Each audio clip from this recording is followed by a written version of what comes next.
Good morning. So, Monday morning, getting things going. I actually have a really busy day. I got a call where I'm going back to remove kind of an ancient heat pump up on a flat top roof. The customer's roof is leaking like a sieve into his house. He's got one of those flat top roofs with the white covering over it, and there's like a foam down below it as the insulation. And he let me go inside and look at the water that's coming in, and I don't think I'll be able to get any video of it today, but it stinks though, man. So he's got to get his roof redone, resealed. So the roofer said that package unit needs to get up on blocks, and so I'm gonna end up having to I'm gonna remove it today. I'm gonna come back whenever the roofer is done, and I'm gonna come back and reinstall. Basically, I'm just moving it off to the side and moving it back. And they want me to lift it up on blocks, so I got to do a sheet metal transition and insulate that. Shouldn't be too big of a deal. I was thinking I was estimating 6 to 8 hours for the whole thing, including what I got to do today. So hopefully, I don't know. I don't think it'll take that long, but you always want to overestimate maybe a couple hours just in case you run into some problems. So that's what's going on today. I'm trying to get a little video of me pulling that unit out and setting it up on blocks. Hopefully that goes smooth and I look cool doing it. Okay guys, well, it's Monday. Let's get to work.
Okay, well that took me about an hour to pull that unit away from the plenum.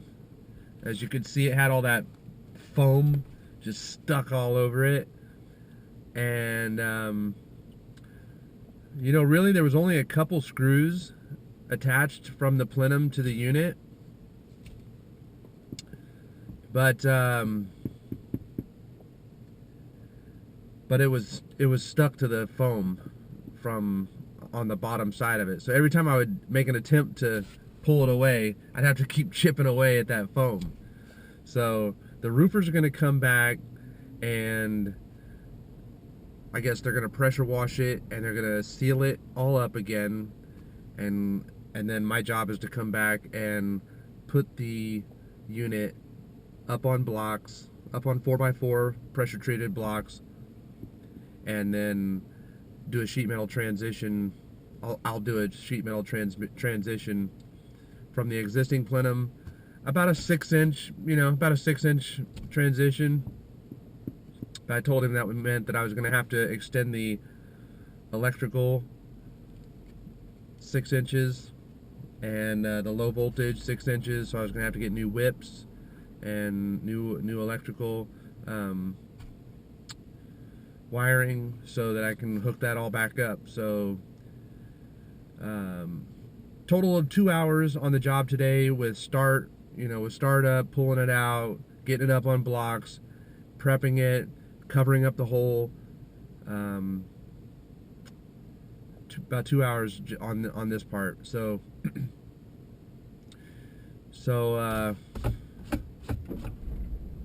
he really needs to get that evap coil clean. I think I showed you in the video there. He really needs to get that evap coil clean because it's just caked.